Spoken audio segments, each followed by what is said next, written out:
नमस्कार साथियों, कैसे हैं आप सब। प्रिय दोस्तों, मैं OP Yadav real time Ashok YouTube channel पर आप सभी का एक बार फिर से स्वागत करता हूं। सभी साथियों को बताना चाहूँगा कि महर्षि दयानंद यूनिवर्सिटी की तरफ से जो 10 सितंबर से ऑनलाइन और ऑफलाइन एग्ज़ाम करवाए जा रहे हैं साथियों, उन एग्ज़ाम्स को लेकर एक बड़ी अपडेट्स निकल कर सामने आई है। और परीक्षा का पैटर्न क्या रहेगा, यानी कि जब आप ऑनलाइन एग्ज़ाम दोगे तो आपके सामने कितने क्वेश्चन आएंगे जो एमसीक्यू बेस्ड क्वेश्चन रहेंगे, उनमें से कितने क्वेश्चन आपको सोल्व करने रहेंगे और आपको समय कितना दिया जाएगा, इन सभी विषय पर आपसे चर्चा की जाएगी। वीडियो को लास्ट तक जरूर देखते रहिएगा। और यदि साथियों अभी तक आपने चैनल को सब्सक्राइब नहीं किया हो तो चैनल को सब्सक्राइब करके बेल आइकन को जरूर प्रेस कर लें, क्योंकि भविष्य में आने वाली एग्जाम से रिलेटेड अपडेट आपके लिए सबसे पहले, सबसे तेज़ और सबसे स्ट्रिक्ट अपडेट हमारा यूट्यूब चैनल आप लोगों तक लेके आता है। तो भविष्य के अपडेट्स जानने के लिए आपको चैनल को सब्सक्राइब करना अति आवश्यक रहेगा। साथियों, फाइनल ईयर के जितने भी छात्र हैं जो अपने एग्ज़ाम्स देने जा रहे हैं 10 सितंबर, उन सभी साथियों को बताना चाहूँगा कि भाई आप सभी को पता है कि आपके जो एग्ज़ाम्स होने वाले हैं वो एमसीक्यू बेस्ड होंगे, यानी कि ऑप्शन टाइप एग्ज़ाम होने वाला है। सभी विद्यार्थियों को इस बात की जानकारी पहले से है। अब बात करें हम सेकंड पॉइंट की, तो यहाँ सेकंड पॉइंट में बताया गया यदि विद्यार्थी की संख्या अधिक है तो हिंदी और इंग्लिश के पेपर ओड और इवन के माध्यम से लिए जाएंगे। यानी कि सबसे ज़्यादा जो विद्यार्थी होते हैं वो हिंदी और इंग्लिश के सब्जेक्ट्स के होते हैं, क्योंकि हिंदी और इंग्लिश एक ऐसा सब्जेक्ट है जो कि कॉमन सब्जेक्ट है और ये सब्जेक्ट सभी छात्रों के पास पाए जाते हैं, चाहे वह कॉलेजेस के, यूनिवर्सिटी के कितने भी छात्र हों। यानी कि 1000 छात्र हैं तो 1000 के पास हिंदी इंग्लिश सब्जेक्ट मिलेगा। इनकी संख्या सबसे ज़्यादा होती है, इसलिए इंग्लिश और हिंदी के पेपर को मॉर्निंग और इवनिंग बेस के अंदर शिफ्ट बनाकर इस एग्ज़ाम्स को लिया जा सकता है।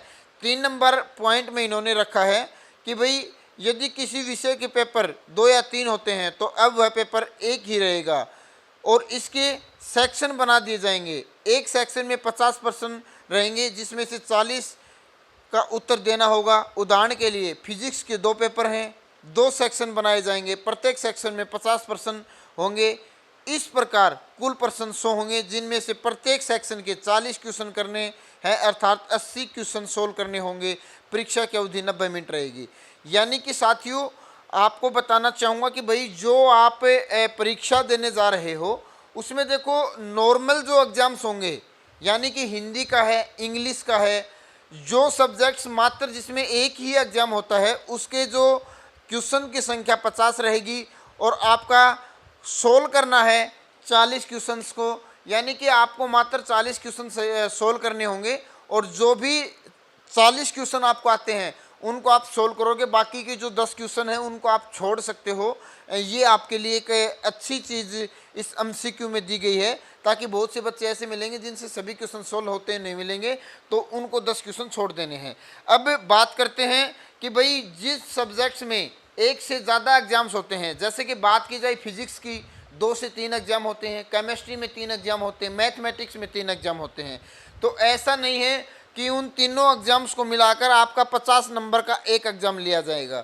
साथियों जितने भी सेक्शन होंगे, यदि 2 सेक्शन होंगे तो दोनों सेक्शन के 50 + 50 यानी कि 100 क्वेश्चन होंगे और 100 क्वेश्चन में से आपको 40 क्वेश्चन + 40 क्वेश्चन टोटल 80 क्वेश्चन आपको सोल्व करने होंगे, जिसकी समय सीमा 90 मिनट तक रहेगी। आपके जो डाउट्स थे वो शायद मेरे हिसाब से क्लियर हो गए होंगे कि जो जितने भी बच्चे हैं जिनके एक से ज़्यादा सब्जेक्ट्स होने, ज़्यादा सब्जेक्ट्स के एग्ज़ाम होते हैं, एक ही सब्जेक्ट्स के ज़्यादा एग्ज़ाम होते हैं, उन विद्यार्थियों के लिए अलग अलग 50-50 क्वेश्चंस के सेट बनाए जाएंगे और उस हिसाब से आपको इसको सोल्व करना होगा।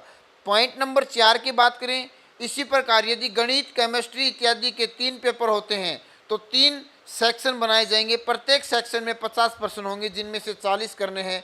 इसी प्रकार दूसरे तीसरे सेक्शन में 50-50% होंगे, प्रत्येक में 40-40 का उत्तर देना होगा और परीक्षा की अवधि रहेगी 135 मिनट। यानी कि क्वेश्चन बढ़ाए जाएंगे तो परीक्षा का समय बढ़ा दिया जाएगा।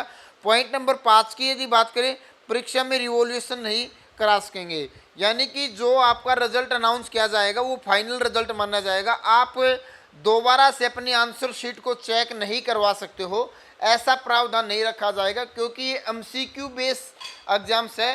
कंप्यूटर इस आंसर शीट को चेक करेगी तो गलती होने की संभावनाएं ना कि ज़्यादा होती हैं। तो इसलिए ये जो रिवॉल्यूशन का जो सिस्टम होता है, जो हमारे ऑफलाइन पेपर होते हैं जो हम पेन से लिखते हैं, उनमें रिवॉल्यूशन का सिस्टम होता है। बच्चे को यदि कोई डाउट्स है कि भाई पेपर अच्छे से चेक नहीं हुआ तो वो दोबारा से चेक करा सकता है। एमसीक्यू बेस में ऐसा नहीं होगा।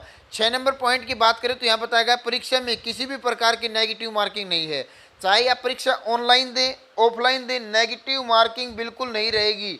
नेगेटिव मीन्स जिस बच्चे ने गलत क्वेश्चन कर दिए उसके मार्क्स नहीं काटे जाएंगे। यदि आप किसी क्वेश्चन को गलत करते हो तो उसके 0 मार्क्स दिए जा सकते हैं, माइनस में नहीं रहेंगे। यानी कि नेगेटिव के अंदर 0.25 0.50 की नेगेटिव मार्किंग होती है। सही क्वेश्चंस में से नंबर को कम किया जाता है, तो इसमें ऐसा कुछ भी नहीं किया जाएगा।